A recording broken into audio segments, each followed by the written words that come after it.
5, 4, 3, 2, 1.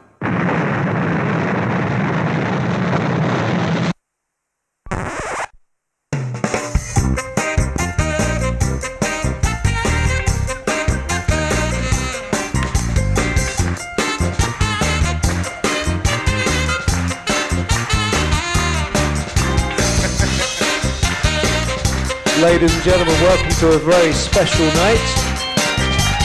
It's Tim's last Bavard.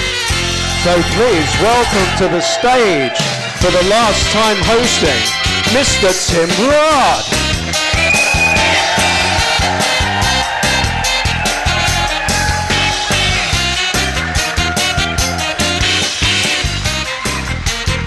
Thank you very much. Oh, that was, can I run down and do that again? That was lovely. Oh, thank you. Are you all well? Oh, you're looking very well. You're looking lovely. A little bit glistening over here, perspiring over here, some sweating, but we won't go there. Anyway, no, lovely to see you. It's, what a lovely day. Is it a lovely day? Well, maybe not. Maybe it was just me. But no, I was thinking, because, what's that? No? I was thinking, summer's come again, isn't it? Hurrah! Hurrah! I thought, a couple of weeks ago, I thought, oh, that's our summer. We've had it now, and we're into autumn. And then it's come back. But I think what we're doing is we're having next year's summer early. That's what's happening. I'm sorry. Clocks, no, it's the longest day, isn't it, on Saturday? Yes, nights start drawing in. There we are. Anyway, so this is my last Bavard hosting. Thank you. It's true. Thank you very much. And yes, I am sad. At the same time, I'm excited. So this is what excited and sad looks like, if you, I don't know, that's confusing. But yes, thank you for the lovely woos and things. But yes, but it's not the end of the Bavard Bar. Way! No. It's just I am stepping down from emceeing and hosting it. But the show will carry on in the wonderfully capable hands of my wonderful sound and tech guy, Marky Sparky. Give it up for Marky Sparky! And it's very exciting. I'll explain a bit more about this a bit later, but because the plan, you have obviously your 3 mystery speakers and you don't know who they are. In the future, you're going to have a mystery guest compere, and you won't know who they are, he or she. That's exciting, isn't it? Oh, that's exciting. And I've said to Marky Sparky, if he were to ask, I would come back. He hasn't asked me, but anyway, he tells me he's going to ask me at some point, and or maybe some points. So we will see me again, and if not, I'll be in the audience. Anyway, there we are. I'm very excited. Tim, will you come back? Yes, I will come back. Yes, when you ask me, I shall come. So I will see you again, I'm sure. So very excited, and I'll be in the audience too. Anyway, as it is my last night hosting, I thought what I would do is just quickly tell you how I came to create the show, and some of my highs and some of my lows. Would you like to hear that? Yeah. Good answer, because if you didn't, I was going to tell you anyway, because that's my slides lined up. Anyway, right, so I'm going to do this over here. Right. So some of you will know possibly that I did spend a long time as a lawyer, as a solicitor. I was a litigation lawyer going around the country. I was in court pretty much every day for about 30 years, I think. And I was doing lectures and all this sort of stuff. And it was quite stressful and busy. Busy, I think is the word. That's what I was. And the other thing I did as part of that is my peers, my legal peers in the legal profession, for their sins or their foolish ways, I don't know what, they voted me on to the Law Society Council. So I was a member of the Law Society Council. And some of you may not know this, but I was also asked if I would stand to be the Law Society president. Now, at that point, I thought, this is crazy. I was born a hippie. I know I don't have the hair for it, but I literally, I was born a hippie, I am a hippie, and then suddenly I'm being offered this ridiculously establishment role, so I resigned, which I think was the right thing to do. It was best for the legal profession as a whole. But what I did for the years that I was legally doing stuff and lawyering, and I was law societying, to kind of relax, I would go running a lot, which is what I do. It's a thing I do But during those times, I would run a lot in the mountains of England, in the fells. And I know I've spoken to some of you, well, I've given a Bavard about it. I used to run with my dog. There she is. I thought she could have a little sort of, because there's Poppy the dog. And she would come running with me into the mountains. I think we are up on the top of Crinkle Crags then. Anyway, she would run with me. And that was one thing I did. But the other thing I did is I used to go, and I've mentioned this probably before, I know, but I will just explain because it puts it into context. I used to go to a little club in Brighton called the Catalyst Club, run by a guy who has subsequently become my friend, David Bramwell, and he's spoken here a few times. And it was a club where you'd go along, 3 people would speak about sort of weird and wonderful things.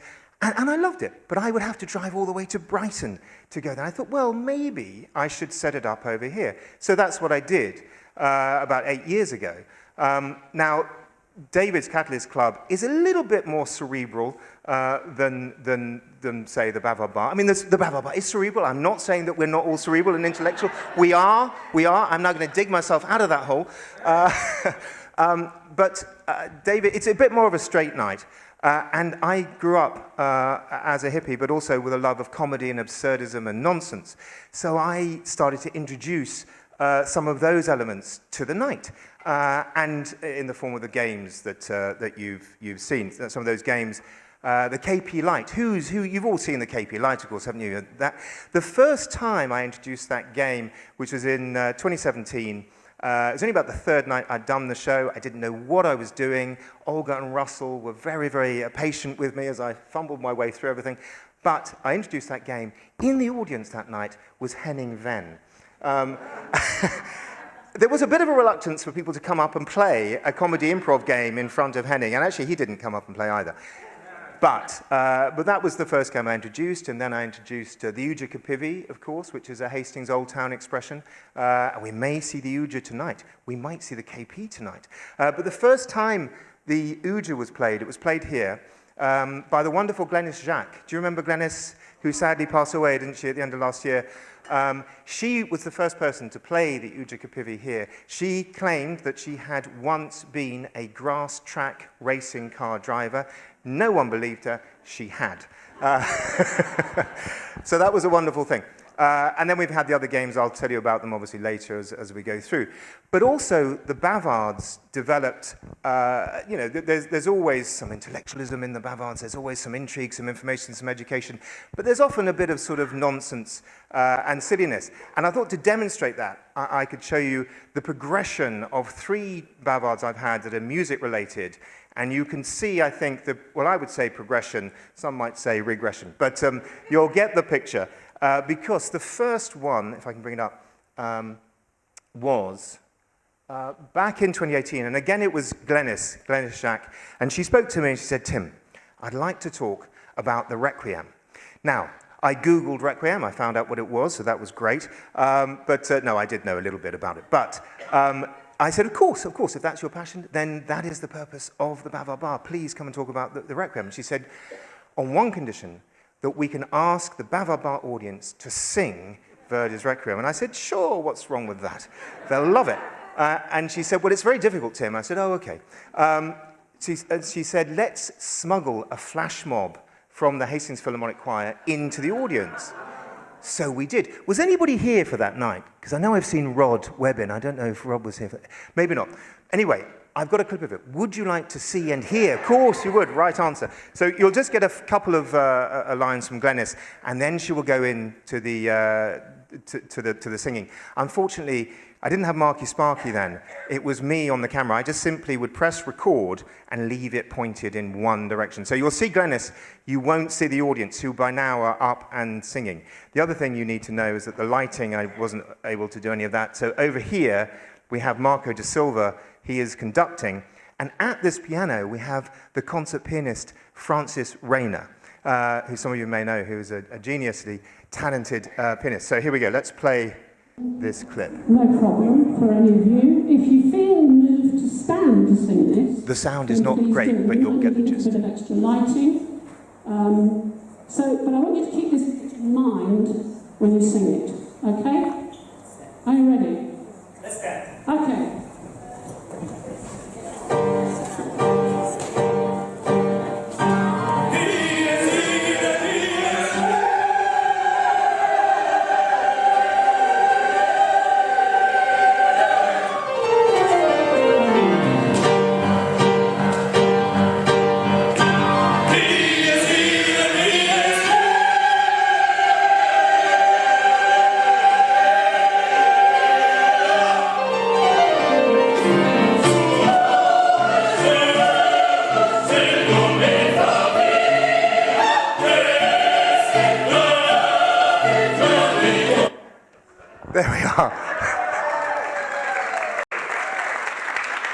And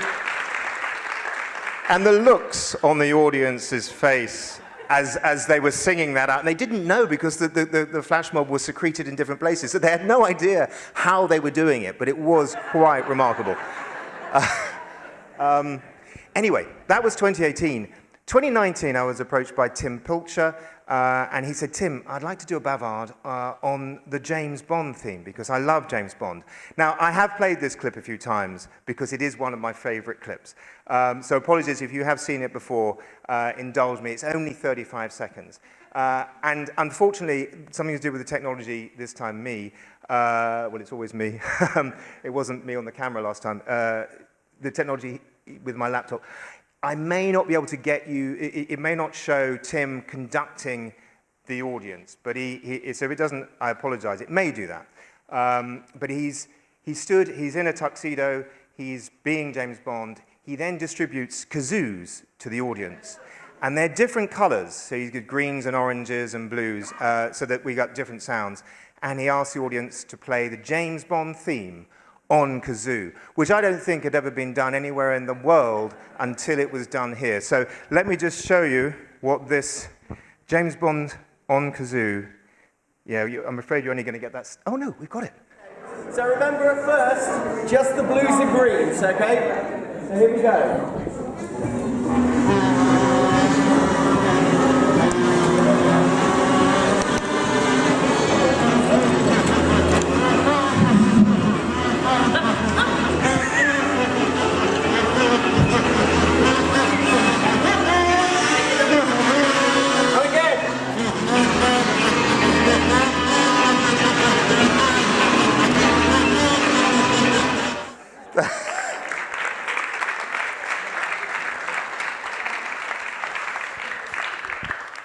Now that is culture, isn't it, I think, right there. So that was 2019. I think you get the idea of how the Bavards are sort of progressing. Then in 2020, David Bramwell says, Tim, I've got a great new talk about the Portsmouth Symphonia. Who here knows about the Portsmouth Symphonia? Quite a few. Okay, I think the best way for me to explain the concept of the Portsmouth Symphonia is to tell you one of Tommy Cooper's favorite jokes, okay? And that will put it in context. It will make sense. So Tommy Cooper, he's at home. He goes into his garage, and there he finds an old violin and an oil painting. And he's very excited. He thinks they might be worth something. So he takes them down to his local antiques dealer, and he says, look, what do you think? And the antiques dealer says, well, what you've got there, Tommy, is a Picasso and a Stradivarius. The problem is, Picasso made terrible violins, and Stradivarius was a terrible painter. Anyway, you get the idea. So the point, I hope I didn't murder that joke, Tommy. Anyway, the point is, with the Portsmouth Symphonia, is that professional musicians couldn't play the instrument that they were famous for. They had to play an instrument that they couldn't play. And you had people like Brian Eno, good on the synthesizer, no good in an orchestra. I think he was on violin. And this orchestra formed in the early 1970s. It disbanded by the end of the 70s because what had happened is that they had, when they started, they were pretty bad, as you're going to hear in a minute, and people loved them for that. But by the end of the decade, by the late 1970s, they'd got better at the instruments that they couldn't play, and no one turned up to listen to them because they were just average. Anyway, and I'm going to play just a sort of a minute clip. It is, I think, brilliant. And if you're ever bored and you want to be entertained, go onto YouTube and search for the Portsmouth Symphonia because there's hours of fun. And this is Also sprach Zarathustra. I think this is 2001: A Space Odyssey. That's it.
So good, so good.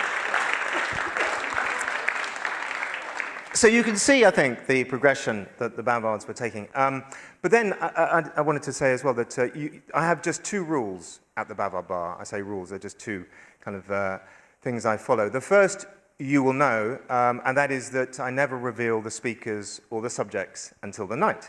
And now, with Marky Sparky's idea, you're not going to know the guest compere either. So even more excitement. That's the number 1 first rule, which you know. The second rule, which you may only know if you've spoken, is that I never have any talks about politics or religion. I mean, I say talks about them, talks where there's some proselytizing going on, where there's sort of, you should vote for this party or believe in this thing. So I just always say no to those if people want to do that. And the reason for that, I thought I would share with you, because it was a bit of a low point at the same time as being sort of... Well, anyway, let me ask, who was in here when we had the talk about the Moonies? Rod. Oh, there's a hand. Is that you, Rod? Yes, yes. So you know what I'm going to be talking about. And this is not, I make no judgment on the chap who gave the talk. It was my fault. This was very early on in my hosting career. I was called, this was late 2017, I received a call and the chap said he'd like to give a Bavard. And I said, great. What would you like to Bavard about? And he said, well, I was abducted by the Moonies. And at that point, he's got me. Whoa. I grew up in the 70s and 80s firmly believing, because my mum, who was in the audience tonight, would tell me that, oh, watch it when you go out, because the Moonies, they'll abduct you. And I don't know, but they didn't hang around in South London so much. Maybe I never got abducted. But I was very excited, because here's someone who has been abducted. And then he said, and after I was abducted, I escaped. And I was, oh, this is fantastic. You're going to love this, was what I thought. Now, I didn't do the thing that I always do, or I did after this, was I always say, have you been to the Bavard before? And I always suggest that a potential speaker should come. I didn't do that. And he came along, and my first sort of slight red flag was he was in a suit. There's nothing wrong with being in a suit, of course, but it was just unusual for St. Leonard's and for a Bavarder. And he had a number of books. And he asked me where he could put the books, and the books appeared to be biblical books. Anyway, I thought, well, that's fine, this is going to be fine. And anyway, I got him on and said, we're going to have a talk about, I can't remember what it was called. Now, I knew we were in trouble when, a minute in, we had been told that he'd gone to a shopping centre in Cardiff, which is where he lived at the time, and heard someone talking about the Moonies, and gone up to them and asked if he could join them. And I thought to myself, that's not really an abduction. And I was sitting over there, and then about 30 seconds later, he said he didn't really get on with the Moonies so much, so he left them. And again, I'm thinking, that's not really an escape story, is it? We are a minute in, and I'm thinking, oh, what's going to happen now? Well, what happened is, he then told us how he had rejoined the Moonies, and how we should join them too. Bless him. And it was, as I say, it was my fault. I hadn't vetted and all the rest of it. So, but, and Rod, you do remember that, yes. Well, I stayed in my flat for about 2 weeks after that talk, because I was too scared to go and walk the streets of St. Leonard's in case people attacked me and said, give me my money back. Anyway, that was that. So, and then just very quickly, because there have been so many amazing Bavards over the years, there have been sort of too many to go into, and I've seen, because Hannah and Ursula and Anna are in, and they gave a fantastic Bavard about, where are them apples? So how do you like them apples? Fantastic. Rod was in and gave a brilliant couple of Bavards, one about ADHD. So there's many of you in that have done Bavards, but some that have stood out for me over the years, and as I say, there have been so many. Wojciech the Bear, who was in for Wojciech the Bear? Wasn't that just such a... It was a story about this bear in a Polish regiment during the Second World War, told by the son of a member of the regiment in which Wojciech was. And that was really quite a moving story. We had the Kelvin and Hatch secret nuclear bunker. We had the yellow-billed woodpecker. I mean, who knew that was such a thing? you're looking at me bewildered, thinking, really, a tale about a woodpecker? Incredible, astonishing story. So we've had tons and tons. We had, not long ago, Ian Dowding give the story of how he created the banoffee pie, which was really, really remarkable. We had Sachi Kimura Lawson, who can't forget her, can't remember her. She told us how she is a rumpologist and she reads people's bottoms. Yes, she read my bottom. Not on stage, and it was a trouser rum bum reading. She's not a weirdo. But we did learn that night that your left cheek is the past and your right cheek is the future. Your crack, I think, is the present moment. I'm just passing this information on in case it's of use to you at some other point. So yes, we've had some wonderful, wonderful talks. And they will continue because, as I have said, Marky Sparky, who has been, a couple of years ago, Marky Sparky joined me. And at that point, the professionalism and the slickness of the show started to go up a notch. It wasn't just me with a carrier bag and, and we've had sound I thought you were effects. going to say it went down. No, Marky Sparky, you brought it up, and with wonderful sound effects. Has he done a wonderful thing, hasn't he? Those of you, yes, give it up for Marky Sparky. And as I say, he will be carrying on and bringing guest compares to you, as well as guest speakers. But I wanted to just finish my little intro with one little story that, for me, sums up the Bavard Bar. Well, it's two little tales. Because I remember the first night I ever did the show, someone came up to me, I can't remember their name now, but they said, Tim, I'm loving this. I don't have a passion at the moment, but I'm going to get one so I can come and give a Bavard about it. And I thought, that's it, isn't it? That's the essence of the Bavard Bar. That's because it's such a lovely community thing. So I was really struck by that. But the second little tale I wanted to share, and then I'll finish, we'll get the speakers on, is that a few years ago, maybe 2020, 21, I was walking on the seafront, and I was, and so a gentleman came up to me and said, Tim, I come to the Bavard and I really like it, and I come with my wife regularly, and I wondered, he said, because I've never spoken in public before, but it's on my bucket list to give a Bavard. And I thought, well, that's a lovely thing. What would you like to give a Bavard about? And he said, well, he grew up in Northern Ireland, and he'd like to give a Bavard about the Troubles, but a funny side of the Troubles that he had witnessed. And I said, well, of course, that's the whole point of the Bavard. Of course you can. That would be lovely, a lovely tale. And the person I'm talking about is here tonight, and I have checked with him that I could say this, is John McCrum and his wife Jacqueline. And so the night that John gave that Bavard, which I think was probably about January 2022, and I remember John came up first to speak, and he took the microphone, and he said, ladies and gentlemen, I'm just to let you know, I'm incredibly nervous tonight, but I want to give this Bavard. And there was such a lovely, warm embrace that you could feel palpably as then John shared these tales of growing up in Northern Ireland. It was a very, very touching moment. And I think for me, that encapsulates the essence of the Bavard, that it is about sharing a passion. And it doesn't matter who we are in terms of being professional speakers or not. It's just such a lovely, wonderful thing. So thank you, John, and thank you to all of you.